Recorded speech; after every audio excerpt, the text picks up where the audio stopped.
My guest today is Peter Love. Peter, how are you doing today? I'm doing great considering this is an odd day, but we'll try to make it through. We'll call it a tariff day. We'll tell you this is a tariff day. All right.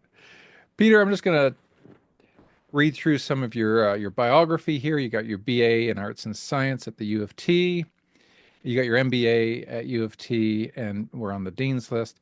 You got an ICD dash D designation. What is that? Institute for Corporate Directors. Oh, very good. Yeah. Okay. You co-founded, managed two successful private energy services. You serve on one energy tech company board and two corporate advisory boards. You were Ontario's first chief energy conservation officer in Ontario, and you exceeded energy conservation targets and became a North American leader. You helped newly formed energy efficient Alberta engage more than 10% of its population in programs in your first year, installing 13 million products. On the team at Pollution Probe, you developed the three R's: reduce, reuse, and recycle in the early 70s that we all are very familiar with. You've been appointed to 14 advisory boards, were the chair of three. You got the Distinguished Clean 50 Award for Leadership in Energy Policy, appointed among first visiting Distinguished Research Fellows at Ryerson University, now Toronto Metropolitan University, at the Centre for Urban Energy, and you're the author of a couple of books. One of those books being Fundamentals of Energy Efficiently. And you have coordinated investment in 8 companies on behalf of Provincial Venture Capital Corporation. So you head up Love Energy Consultants. You're an adjunct prof at York University and Yorkville University. And you're currently on boards with the CMC research initiatives, LightSpark, Efficiency Capital, International Solar Solutions, Toronto 2030 District Chair, and of course, the Royal Canadian Institute for Science. You were the past chair, and that's how I've come uh, to know you. Very good stuff, sir. In your education presentations that you give, you talk about climate change 101. Mhm. You say it's warming, it's us, we're sure, it's bad, but we can fix it. Now, there are naysayers out there. You know, you've got your Bjorn Lomborgs et al., right? And they might say that there has been some warming. You know, sure, there's some warming, but answer me this, riddle me this, Peter. How do we know for sure it's us, that it's as bad as some say, and then how should we go about fixing it? So how do we know it's us that's causing this? Well, thank you for the question, and thank you for the intro as well. It's science, so no is a relative term. The Intergovernmental Panel on Climate Change, it was set up many years ago, representative of countries across the world, and they bring together the best science. And every 5 years, they produce a report. Mm, And they've been doing this for many years now, and they issue a report about every 4 or 5 years. And every time they do issue a report, the science is clear. It's not getting better; it's getting worse. The words they use.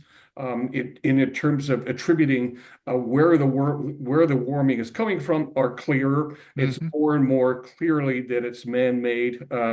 It's more and more clear that the temperature is warming and that we are seeing. Some people refer to it as climate weirding. I mean, we just, it could be cold, it could be warm, could be dry, it could be wet in different parts of the place. It's not just warming. It is we're changing the climate. And so I'm guided by the science, and I've read Lomborg. I've read a number of the books by the people who doubt it. hmm One of the main conclusions that I find that they come to, and to this I agree with them. A lot of people in the environmental sector, in the media, in politics, will take the IPC report and they'll interpret it themselves, and they'll sort of add on to it a little bit, or they'll try to make it, a little bit more newsy. hmm And that really that's a disservice. So when I do. And I'm not a scientist. I'm not a climate scientist. I'm a policy person and program person. when I summarize the reports, I actually take their words because they spend a lot of time on the nouns and the verbs and the adjectives, and I actually quote from them.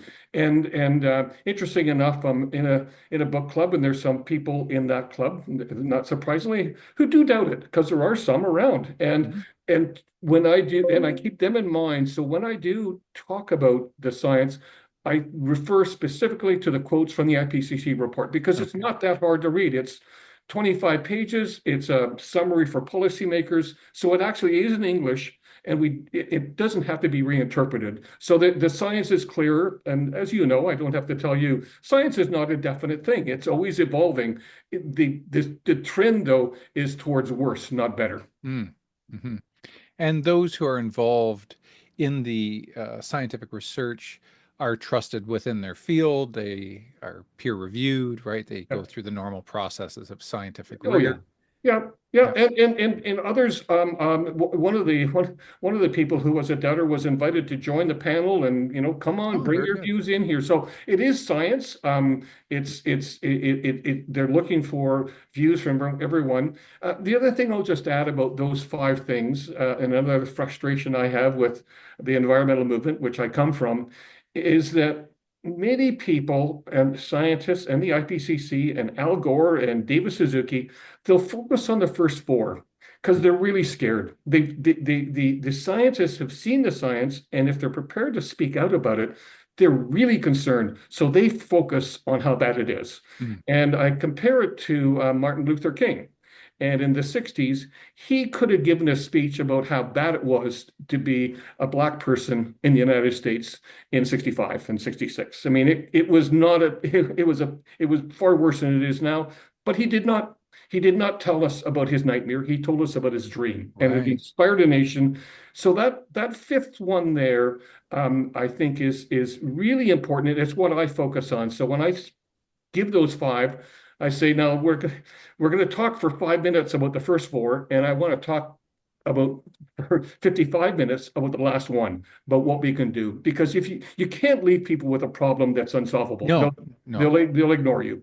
Now, there's a parallel in what you do and what I do. So I've just written this recent book about how people are trying to build a very, very powerful form of AI. And the same thing is true. You can just be a doomer and say, we're done Mhm. for. Like, just Yeah. hug your children tighter and hope for the best. But I always finish on an optimistic note, which is, what can you do about it? Right? Mhm. You know, what are the steps that you can do it? So, how do we go about fixing climate change since we've been trying it since for a long time, many decades now, surely since the 60s, anyhow. And what are we getting right? What are we getting wrong? What more do we need to do? Well, we need to do a lot. The first thing that we have done is I think there's a general recognition, not 100%, and that it's an issue, that there is a problem. The majority of Canadians and Americans do recognize that something's going on, something's changing. So that's the first step. I mean, is to acknowledge there's an issue. Some people, you're right, would think, well, I hope it's something else. I hope it's sunspots or volcanoes or anything else in the world except what I'm doing. But Mhm. I think more and more people are accepting it. Now, unfortunately, we have some politicians who are not of that view, so that's a challenge. So that first part of acceptance is by and large there. The next step, though, is really a tough one. What do you do? And it's especially tough. With climate and with energy because it's so ethereal. You don't see it, you don't smell it, you don't taste it, you don't touch it. You mentioned I started my career at Pollution Probe with the team that developed the idea of the three R's. And unfortunately, I'll say that we did it. We've done a pretty good job on the third R, but they were in order. And the first two R's we haven't done quite so well on. But anyway, there's work to do there. But at least with that, it was tactile. You pick up a blue box, you take it down, you see it. Your kids can see who else is doing it. You see it at school. It's all over you. Air pollution, acid rain, I was also involved with. Again, you could see it. You could see the rain. You could it was there was a element to it. the only time we really come in touch with energy, fortunately, away, is when you fill your car. I mean, that's one of the few sort of personal relationships you have. Otherwise, you plug things in, you get a bill in 6 weeks' time, and you've forgotten about it, or your furnace just comes on automatically. So it's really hard to see it, and that's one of the real changes. And one of the things I was reflecting on. That we talked about, today is, the tariff day, as you said. Is that Canadians have responded really, really quickly and strongly. And I thought I guessed correctly that they would respond with a change in attitude to the US, and we've Mhm. seen that. But they didn't just change their attitude, they actually changed their performance and their behavior. And people are not going to Florida, they're not buying Kentucky bourbon, they're looking for which ketchup is made in Canada. I mean it, and now we've got American companies putting ads on about their ketchup is actually made in Montreal. So people have really, when they can see a problem and they can see a solution, an element of it, they came together really quickly on it. So Mhm.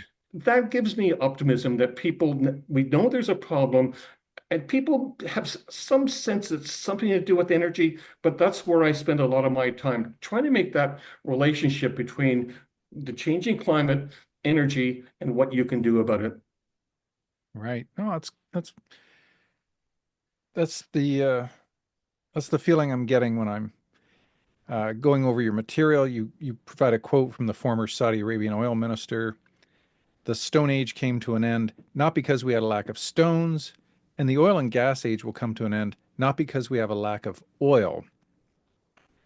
How do you think the oil and gas age will come to an end? And two-parter, do you think AI has a role to play in this?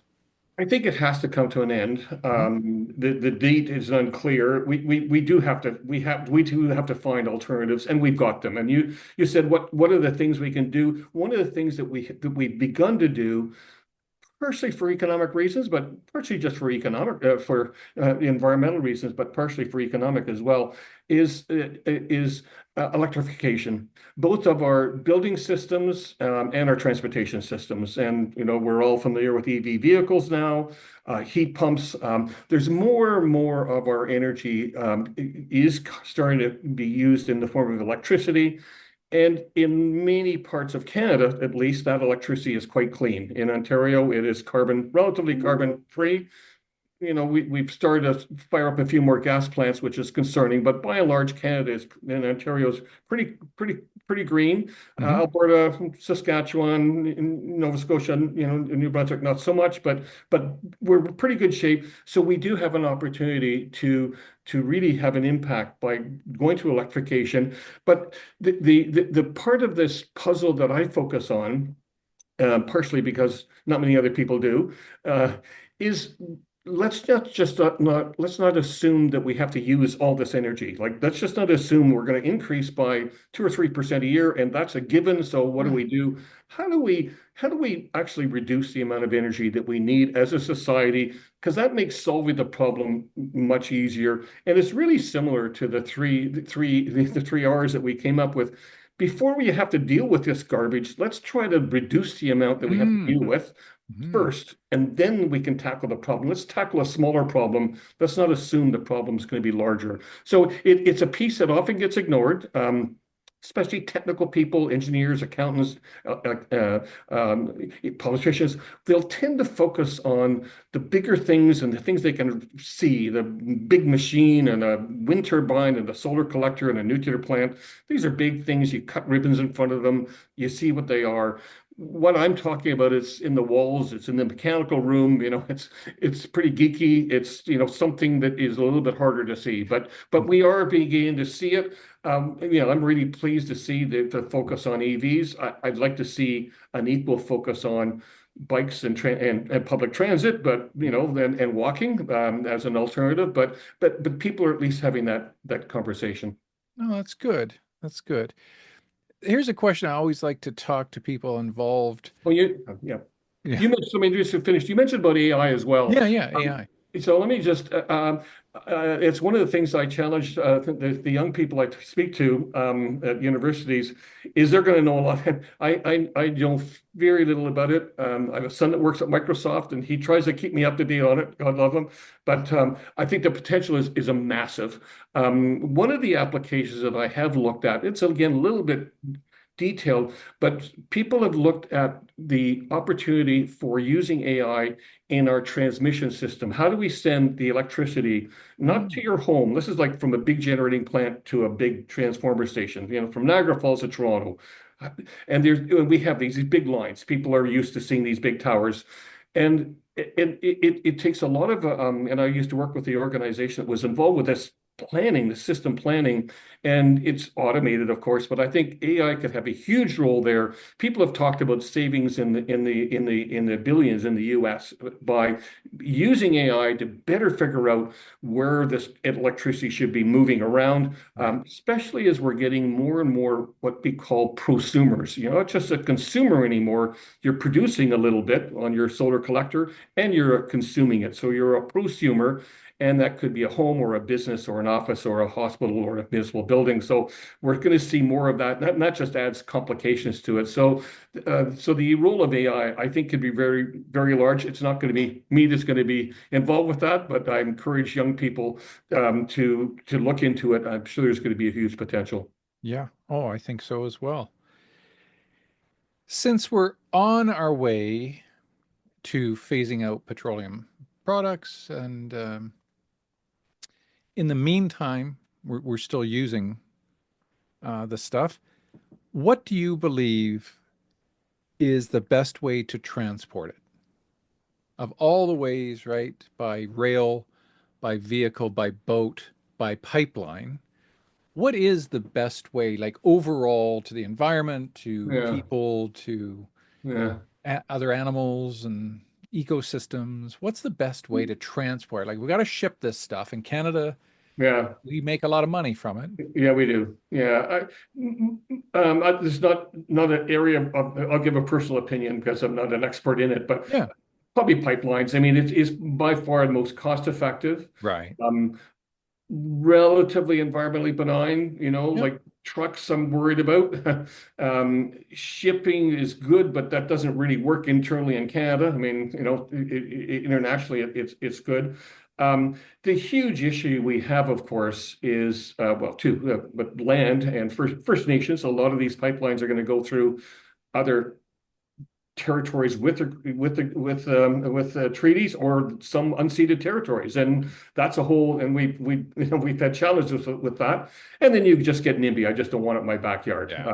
And again, this is one of the things that they're looking at pulling now in Canada, and the acceptability of a pipeline now it's changed in the last month pretty dramatically because of what we're seeing. We're being challenged with south of the border. So I think Canadians are looking to play a role there. So yes, there will be a role. One of the challenges though with it, and this is that when you build a pipeline, you're probably going to want to use it for at least 30, maybe 50 years. And so you're making commitments that are going to be in place for a long time. You're not going to want to be able to say to that private company that built that pipeline, well, sorry, it's 20 years now and we're done. We've fully electrified and thanks very much and good luck with your stock price. Yeah, so that's a bit of a challenge. But it's but I'm not of the view that we can stop fossil fuel immediately, and that's not possible. Um, I I can't put a date on it. Sooner rather than later, that's for sure. Yeah. Yeah. That's it. The one element about fossil fuel that is interesting is that it is, of course, a feedstock for pharmaceuticals, for chemicals, and so in the petrochemical industry, so some of that, that gets converted into building material or something in a car or something that lasts for a long time. Well, that's embedding it, that's keeping it, Mhm. and maybe it can be recycled. So the different types of plastics. So there are some elements. So not all fossil fuel is used for fuel. The majority of it is. The vast majority of it is. Yeah. Yeah, for sure. Now,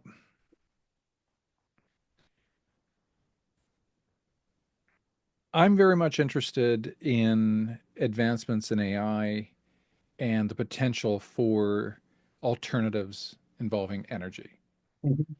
Um, what are your thoughts about, uh, do you have any about fusion energy and the state that we're at now, and how far off might we be from a fairly clean, very sufficient form of energy? And my hope, of course, is that AI will be able to maybe speed Yep. up this process. It's certainly hopeful.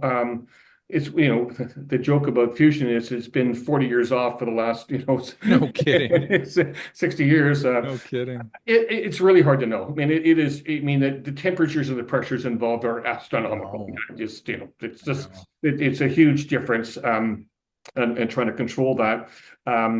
It would be, it's certainly, some very bright people, Bill Gates and others are looking for alternatives, and I'm glad to see that. Um, I have no sense. I'd love to think that we're going to see it within my lifetime. I hope I certainly I would imagine within my kid's lifetime. And AI, you're right, could have an impact on that. I was reading, someone sent me an article the other day that AI has been used to provide a better design for a wind turbine. I mean, people just assumed that the shape of the blade should be this, and some AI came up with some different blade. And so I think we're going to have some options that, I mean, and I think AI is going to help us in that, in that pursuit. I think that the potential for AI in the medical field, in the well, in almost everything is Yeah. large. But it's got to be controlled, and I'm sure I haven't read your book yet, but I will look forward to it because that's the real challenge. And it's in reading about, I'm just reading a book now by Carol Off, and she's talking about social, about communication and words and Oh, I'm familiar with that. concepts. And she talked about, and she sometimes forget how exciting it was when social media first came out. And she talked about the role it had in the Arab Spring as an example. A guy in Tunisia sets himself on fire, and all of a sudden, and I happened to be in the Middle East at that time, it just went like wildfire, and communities across the Middle East were just engaged, active, involved, and governments trying to suppress it, and they couldn't. I mean, it was so. I came out of that, and this Carol's book reminded me of what a great, amazing opportunity to really have a democratic movement of getting people together. But then we see the other side and its impact on young people. I've got, Mm. young granddaughter is 12. I mean, it really scares me, and it scares their parents. What's out there, and it's not just and it's the way people can treat each other, and the Yes. comparisons, and it's very scary. And of course, then we've got, the total lying, and people not knowing where the sources of Oh, information, yes. bot farms and Yep. Russians. It's really, it is very scary. I don't, I have, I hope in your book you've got some thoughts on how to control it. That's because that's going to be a really interesting, way forward. And I'd like to hope the tech giants have gotten so much money that they're prepared to say, okay, this is enough. I think, we can put some constraints on here. Hmm. Um, Elon, I'm not so sure about, but maybe Mark, I don't know. I don't know these people at all. All I can do is hope. Yeah. Yeah, exactly. Um, one of the things I like to talk to environmentalists about is electric cars. Mhm. I'm very interested in what does it take to create an electric car and the amount of carbon used, right, and released Mhm.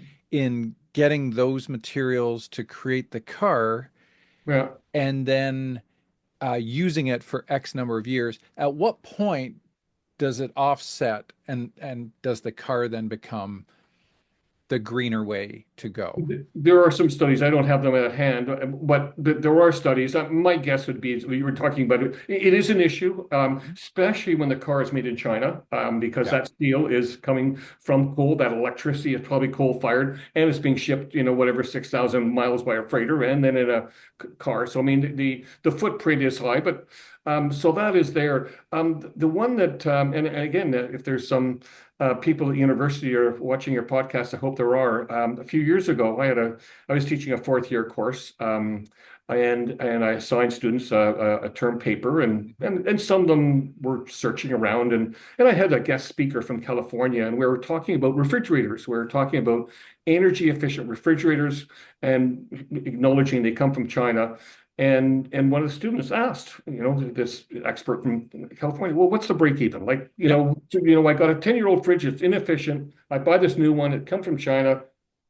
And he said, that's a great question. So she ended up doing her study on it. She did her Good. paper on that and looked at and it was, and with it was about 2 years, about a 2 year payback for that additional carbon Hmm. that you've used to make the new fridge. And then you've got the fridge for 15 or 20 years. So I think the same thing is in place. I mean, it is so it's similar there. The other analogy there that people are talking a bit more about now is embedded carbon in buildings. And we've got all this steel and all this concrete that used a lot of carbon in the past to build this 40-story thing. By ripping it down, that is just gone. And by trying to renovate it, retrofit it, and to make it more energy efficient, using that existing standing steel Right. and concrete is interesting. It's hard, it's expensive. Mm. Designers would like to start all over again, but it's one of the areas that I'm particularly interested in. My real focus is on the built environment, buildings, Mm. and really specifically on existing buildings because we can make a carbon neutral new building. A little bit more expensive, but we're getting really good at it. We've got a Hmm. certification for it. So there's some great standards.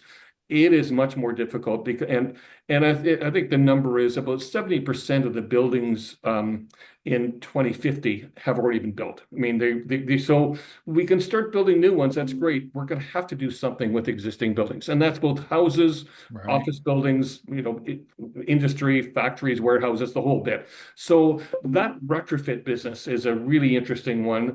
It's a tough one to crack. And most people, given a choice, will focus on new green shiny ones. That's great. Again, I'm a little bit contrarian. I tend to see that we got a big problem here with the existing. I don't want to see them torn down because I know the embedded carbon's there. So how do we Mm. build on that? And would the break-even point for buildings be a little longer than for that of appliances? Yeah, well, yeah, no, because buildings are going to last. Like you go to Europe. I just was back from Europe, and they're hundreds of years, of course. So buildings do last a long time. Yeah. Yeah. What would the average cost be of say a house, a 2,500 square foot house to retrofit that? What are we looking at in terms of Well, it numbers? depends on how far you want to go. My son has taken an 80-year-old house and he's pretty much zero carbon. So he's put Mm. in a heat pump and a solar collector, Hmm. um, and so and it was probably over $100,000. He's got loans and grants and things, but Yep. to go full, it's a lot.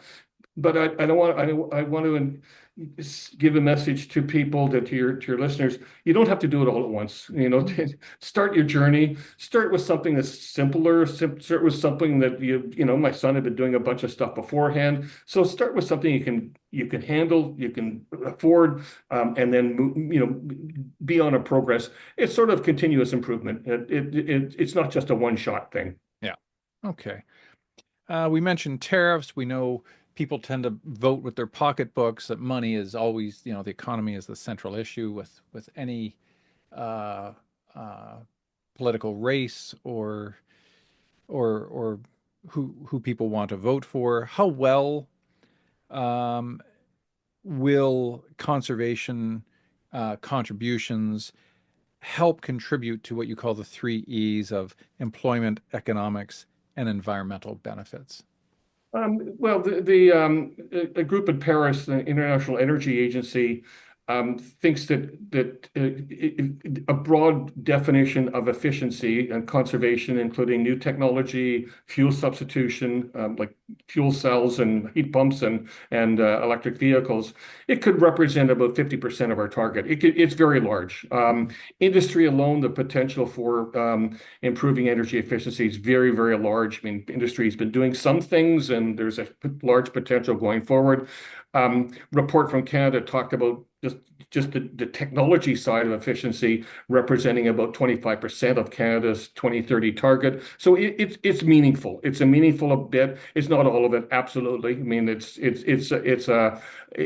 it's meaningful, and it just makes solving the rest of the problem that much easier. If it could be 25%, you're then tackling a 75% of the problem. You're not tackling 125% of the current problem. So it's a piece of the puzzle.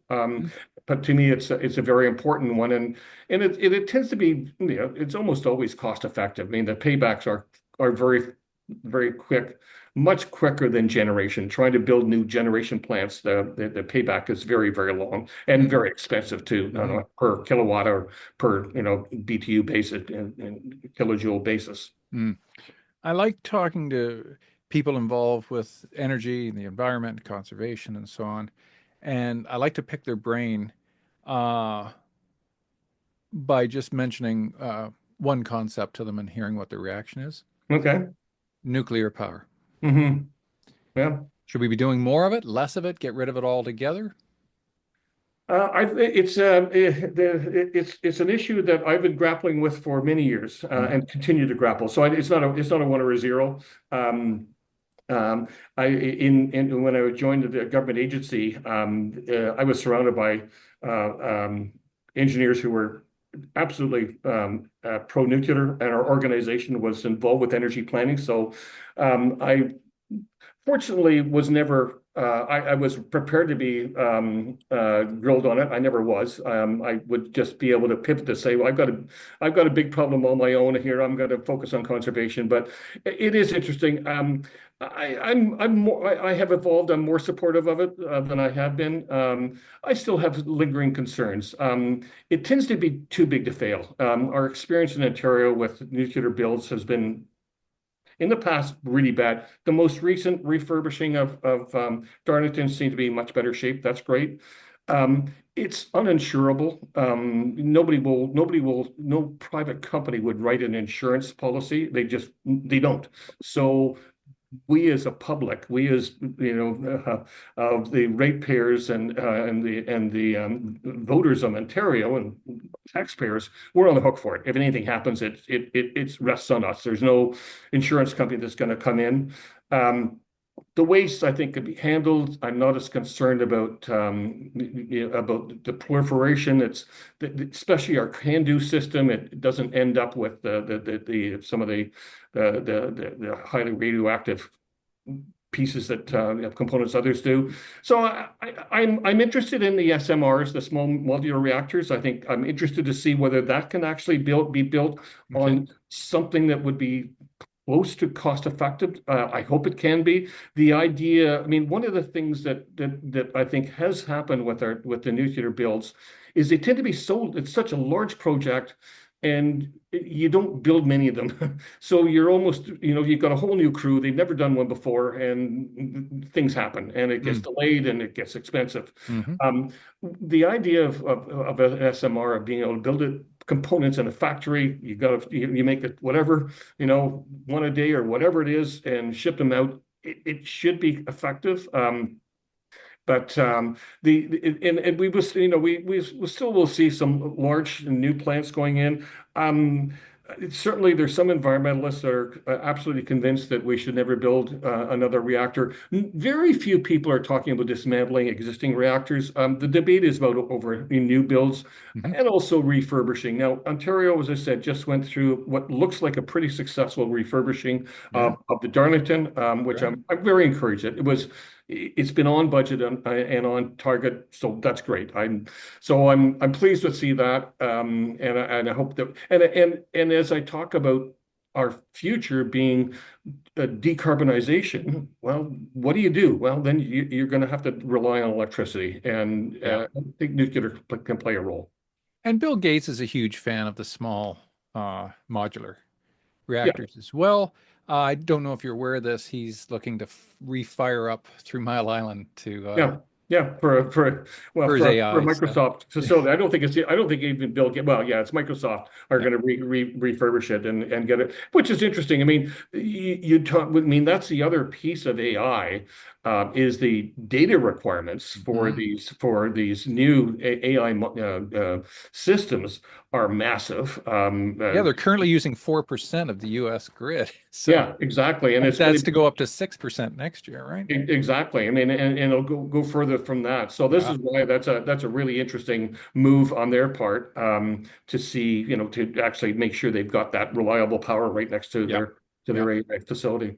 By the way, Peter, I've always wanted to go on record. I've been telling my students this for almost 30 years now, but I want to go officially Yeah. on record right here with Yeah. you. Bit Okay. bit of history for you Yeah, right here. You ready for this? I am. Let me just fix my thing here. So, in terms of nuclear waste Yeah. and what we should do with it, I got an idea. I want to run it Okay. by you. I want to hear what you Good. have to say. Okay. Do you remember who the Canadian engineer Gerald Bull was? I don't know. So, there's a really good documentary on this guy. Yeah. He was way ahead of his time, PhD in engineering.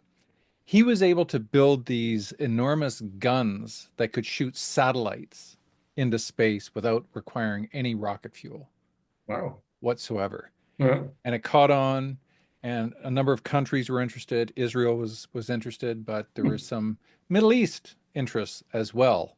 And Hmm. he was kind of playing the two off of each other. Anyhow, he was assassinated. Hmm.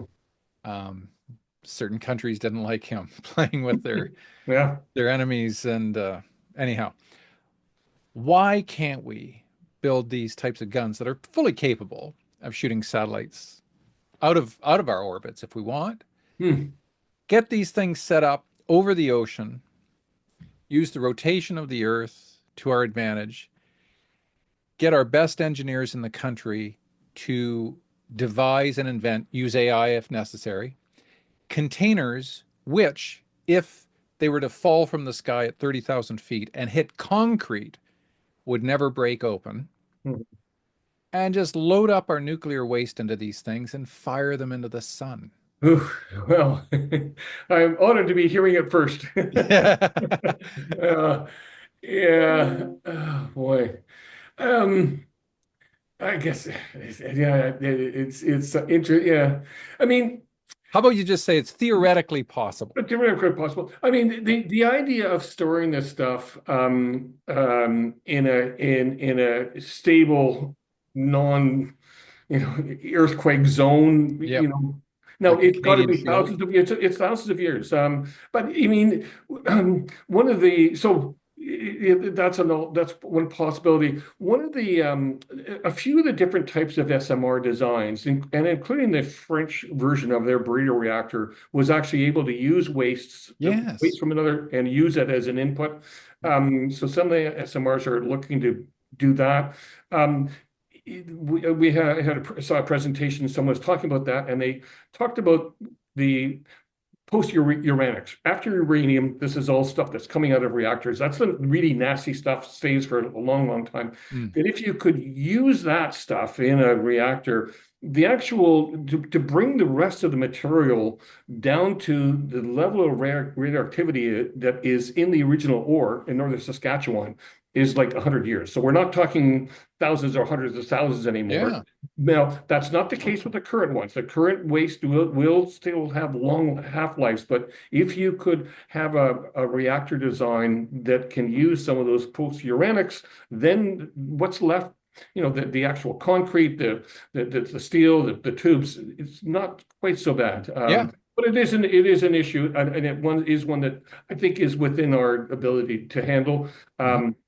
The other thing I'll just have to say here on behalf of many people that would have this view is the cost of solar has come down so dramatically, Mhm. as has the cost of storage, both of them. And I think we're going to see, I think AI could have huge roles in both. Mhm. And that the potential for solar on rooftops. Every time I fly into Pearson Airport, I mean, it is solar rooftops. Yeah. Google Maps did an evaluation of the solar potential of rooftops in Mississauga. It was huge. I mean, Mhm. because it's all flat roofs. Downtown Toronto, not so much. I mean, it's obviously high, but there's a lot of the area, a lot of Canada has flat surface roofs, and the potential is very large. Yeah. And the interesting thing about solar as well, it tends to be there when the electricity demand is highest. And our hot summer days, it's a day and it tends to be hot and the sun tends to be out. And sometimes it's cloudy, but even on a hot, cloudy day, you're still getting some solar. Yep. So whereas wind is typically in Ontario at night, we don't have to use as much power. So it's Mhm. not as aligned as much with our peak demand. So solar has an opportunity to meet that peak demand. And again, with the improvements in storage, I think there's going to be a huge potential that we're going to continue to see Mm. the role for solar. And we can see Japan and China moving ahead with that. And hopefully it's an opportunity for Canada to play a role there. We've got the materials, we've got the minerals that could become a big part of Mm. our future success. Very good. Very good. All right. Peter, what jobs are secure and what new ones are going to be created with a greener form of energy efficiency? Oh, I think, I mean, especially with you talking about AI and things, I mean, Mhm. anything where you deal with people, anything that requires communication, anything that requires a collaboration, I think that's going to be, I think that those are very solid. The other huge potential within the energy field that AI will never do, and that's the actual construction stuff. The building, the repairing, the commissioning, the maintenance of it. I mean, this stuff we can monitor it with AI and machinery, but it's going to require a lot of people to do this work, this retrofitting of buildings, the installing of solar, the installing of heat pumps. It's there, it's the studies that have been done, and they've compared energy efficiency with new generation. And energy efficiency tends to be very labor intensive.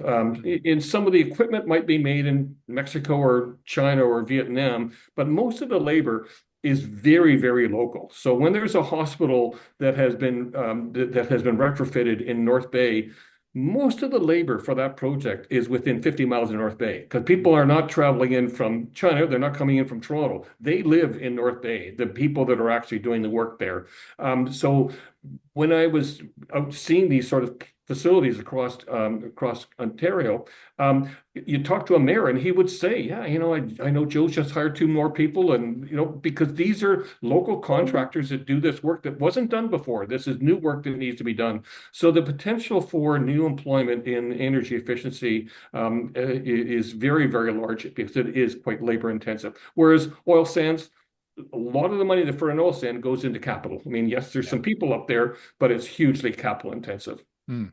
Mhm. And so, can you quickly explain the differences between a carbon tax and cap and trade? A lot you hear these terms. What do Okay. they Yep. mean? Okay. So, um, they are both what I would call a price on carbon. And there's two ways you can price carbon. And there's two ways you can price other things. We've had this experience with acid rain and other things before, but there's two ways to price a pollutant. You can tax it. And of course, that's got a very bad three-letter word that a lot of people don't like. But what you're doing with the tax is you're saying to the private market, and to people and to companies, here's the price of carbon. Based on this, you figure out what you're going to do in terms of your purchases and equipment and how you're going to run your plants and whatever. It sort of sets, and so you start with a price, and then you don't know exactly what quantity you're going to reduce it by, but you know it's going to be something. So there's Mhm. going to be a reaction to a price. Whereas the cap and trade, you start with a quantity and you say, okay, based on the science, this is how many tons that we can allow. And you, smart free market, you figure out what's the clearing price? What price do I need to get to that tonnage? So in one, you're fixing the price and determining the quantity. The other, you're fixing the quantity and determining the price. So from a from an environmental point of view, a lot of people would say, well, that cap and trade, that's really attractive. I mean, you set the quantity and the free market, and you don't have this three-letter word called a tax in the system. It looks more benign, but the impacts are similar.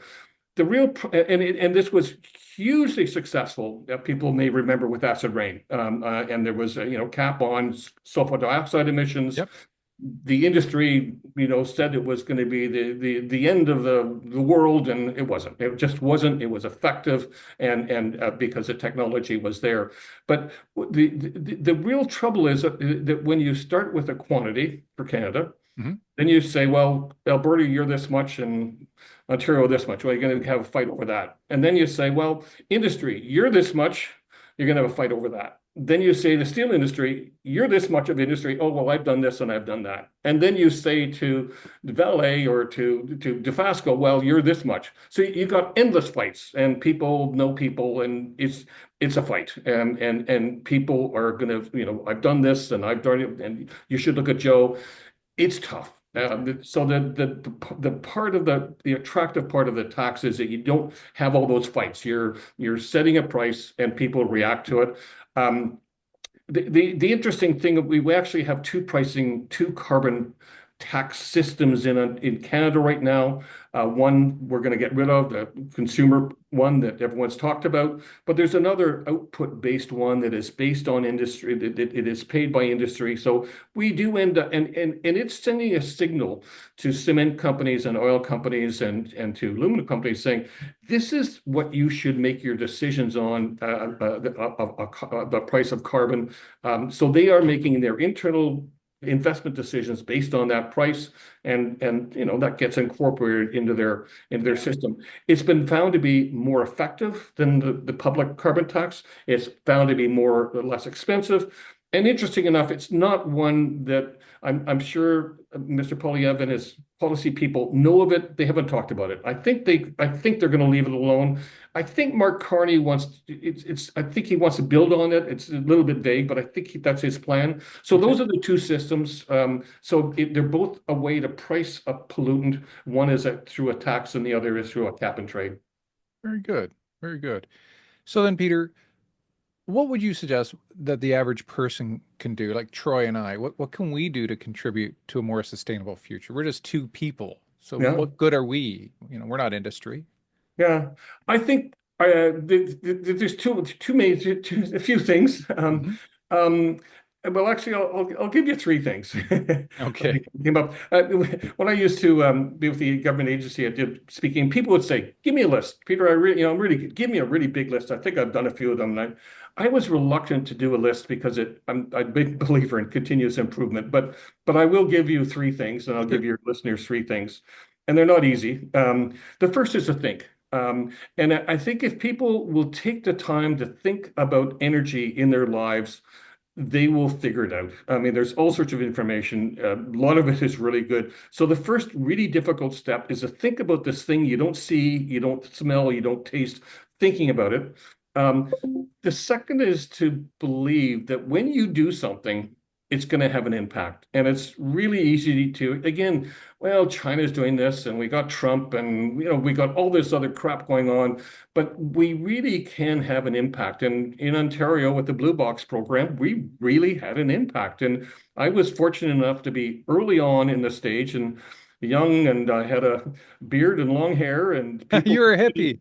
I was a hippie, and people rightly at the city of Toronto thought that I and others at Probe were crazy radical hippies, and Hang on just for a second. You yeah, were a hippie named Peter Love. yeah. So I was like, well, how perfect is that? the So, ladies must have dug you, man.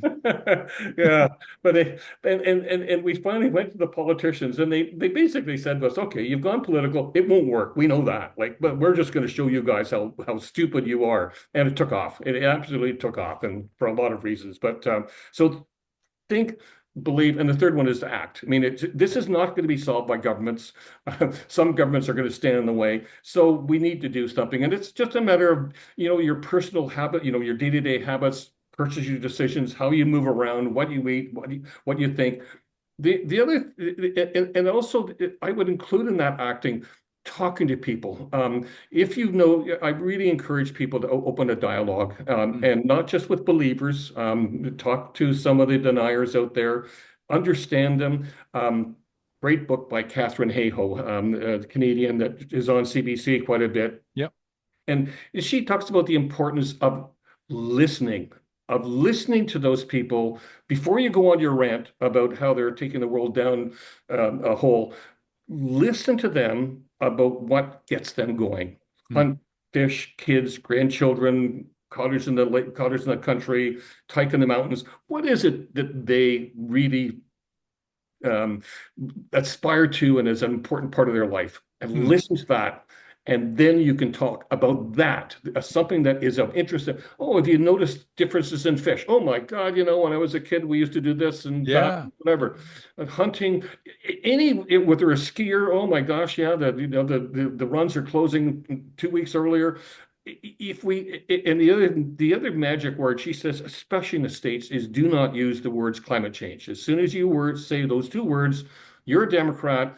I'm not, and whatever you say, I'm just going to completely disregard. So just Mm. stay away from those toxic two words. Yep. I think they're quite as toxic here in Canada, but listen to people, talk to them about what they're interested in, and bring them into a discussion. And I mean, and this is what comes through in your book as well. Talk to people, Mhm. and don't criticize them. Don't sort of let them. Don't come high-handed. I've got all the facts and I know everything, and you're just stupid. That's not a conversation. That's not useful. Ah, very good. Very good. Okay. All right. We're winding down. One final question. It's a one-word question. Trump. Everything that you and I have talked about right now, how much does that matter now that Mr. Trump is in power and he pulls out of the Paris Accord and he does basically whatever he wants? He assigns people who have no experience whatsoever Yeah. into high positions of power. So is this all just academic, what you and I are saying, or do we still stay true to the course and wait 4 years for this nightmare to Well, end? two things. It might be 2 years because we do have midterms. True. The other thing, I was at a conference in Edmonton. It was an IPCC conference on cities hosted by Edmonton, and they had people from around the world. And it was during Trump's first term. Mhm. And a lot of American mayors and a few governors and governors' offices were there. And they said that despite Trump, they were still taking action at the state Mm. level, at the municipal level.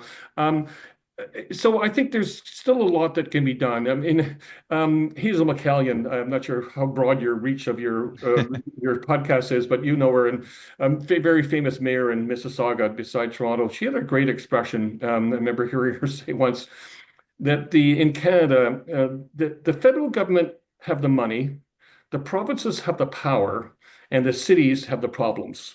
And it's a big fight between them. So the cities, they are front and center with climate and issues, and people will phone their councillor in a shot. They wouldn't do that with a MP or an MPP. They're too busy and too important, but they'll phone the mayor and a councillor.